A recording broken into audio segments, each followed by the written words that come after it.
ಆದೇಶ ಪತ್ರ ಕೊಡ್ತಕ್ಕಂಥ ಎಲ್ಲ ಪ್ರಮುಖ ಮುಖಂಡರ ಸಭೆಗೆ ಆಗಮಿಸಿರ್ತಕ್ಕಂಥ ಈ ಸಭೆಯ ಅಧ್ಯಕ್ಷತೆಯನ್ನು ವಹಿಸಿರ್ತಕ್ಕಂಥ ಕ್ಷೇತ್ರದ ಅಧ್ಯಕ್ಷರಾಗಿರ್ತಕ್ಕಂಥ ದಯಾನಂದ ಮೂರ್ತಿರವರೇ, ಇಲ್ಲಿ ಮುಖ್ಯ ಅತಿಥಿಗಳಾಗಿ ನನ್ನ ಆತ್ಮೀಯ ಸ್ನೇಹಿತರು, ಮಾಜಿ ನಗರ ಪಾಲಿಕೆ ಸದಸ್ಯರು, ವಿರೋಧ ಪಕ್ಷದ ನಾಯಕರು, ಈಗ ಬೆಂಗಳೂರು ವೆಸ್ಟ್ನ ಅಧ್ಯಕ್ಷರು ಆಗಿರ್ತಕ್ಕಂಥ ತಿಮ್ಮೇಗೌಡಣ್ಣವರೇ, ಇನ್ನೊಬ್ರು ಹಿರಿಯರು, ನಮ್ಮ ಪಕ್ಷದ ವಕ್ತಾರರು, ಬಹಳ ಪಕ್ಷದ ಬಗ್ಗೆ ಅಭಿಮಾನ ಇಟ್ಕೊಂಡಿರ್ತಕ್ಕಂಥ ದೇವರಾಜಣ್ಣವರೇ, ನನ್ನ ಆತ್ಮೀಯ ಸ್ನೇಹಿತರು ಆಗಿರ್ತಕ್ಕಂಥ ವೀರೇಶ್ ಅವರು, ರಾಜಣ್ಣವರು, ನಮ್ಮ ಬೆಂಗಳೂರು ಮಹಿಳಾ ಘಟಕದ ಅಧ್ಯಕ್ಷರಾಗಿರ್ತಕ್ಕಂಥ ಶೈಲಜಾ ರಾವ್ ಅವರು, ಕ್ಷೇತ್ರದ ಮಹಿಳಾ ಘಟಕದ ಅಧ್ಯಕ್ಷರಾಗಿರ್ತಕ್ಕಂಥ ಜಯಲಕ್ಷ್ಮಿ ಅವರು, ನಮ್ಮ ನಾರಾಯಣ ಸಾಮಣ್ಣವರು, ಗೊತ್ತು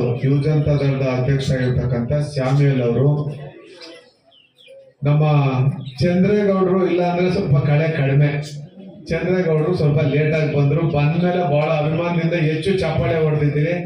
ಇಂದಿನ ಅಧ್ಯಕ್ಷರು ನನ್ನ ಆತ್ಮೀಯರು ಆಗಿರ್ತಕ್ಕಂಥ ಚಂದ್ರೇಗೌಡ್ರೆ, ಮತ್ತೆ ಕಾರ್ಮಿಕ ವಿಭಾಗದ ಅಧ್ಯಕ್ಷರಾದಂಥ ಗೋಪಾಲಣ್ಣವರೇ, ವೇದಿಕೆ ಮುಂಭಾಗದಲ್ಲಿ ಕುಳಿತಿರ್ತಕ್ಕಂಥ ಎಲ್ಲ ಮಹಿಳಾ ಮುಖಂಡರು, ಮತ್ತೆ ಎಲ್ಲ ಪಕ್ಷದ ಮಹಾಲಕ್ಷ್ಮಿ ವಿಧಾನಸಭಾ ಕ್ಷೇತ್ರದ ಪ್ರಮುಖ ಮುಖಂಡರಿರಲಿ.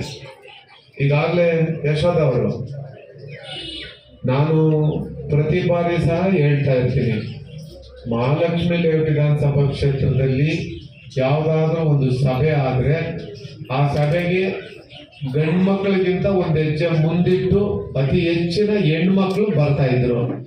ನಾನು ಇದನ್ನ ಪ್ರತಿ ಬಾರಿ ಹೇಳ್ತಾ ಇದ್ದೀನಿ. ಪ್ರತಿ ಬಾರಿ ಹೇಳ್ದಂಥ ಸಂದರ್ಭದಲ್ಲೂ ಸಹ ನಾನು ನಮ್ಮ GB ಅಧ್ಯಕ್ಷರಾದಂಥ ಶೈಲಜಾ ಅವ್ರಿಗೂ ಸಹ ನಾನು ಬಹಳ ಎಲ್ಲ ರೀತಿಯನ್ನು ಅವ್ರಿಗೆ ಹೇಳ್ತಾ ಇರ್ತೀನಿ, ಮಹಿಳೆಯರಿಗೆ ಹೆಚ್ಚಿನ ಆದ್ಯತೆ ಕೊಡಿ ಅಂತೇಳಿ. ಪಾಪ ಅವರು ಸಹ ಮಹಿಳೆಯರಿಗೆ ಹೆಚ್ಚಿನ ಆದ್ಯತೆಯನ್ನು ಕೊಟ್ಟಿದ್ದಾರೆ.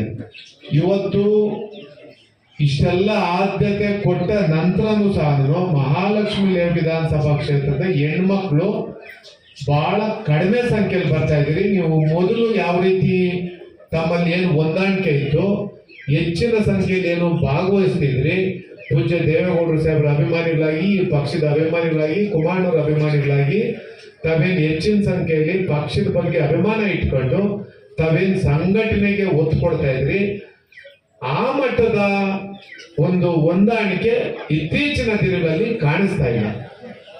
ನಾನು ಬಹಳ ಬಾರಿ ಹೇಳಿದ್ದೀನಿ, ಅದನ್ನ ದೇವರಾಜಣ್ಣವ್ರ ಲೋಪನೋ, ದಯಾನಂದ ಮೂರ್ತಿಯವ್ರ ಲೋಪನೋ, ಮಹಿಳಾ ಅಧ್ಯಕ್ಷರದ್ದು ಲೋಪನೋ ನನಗೆ ಗೊತ್ತಿಲ್ಲ. ಆದ್ರೆ ನಾನು ಇವತ್ತು ನಿಮಗೆ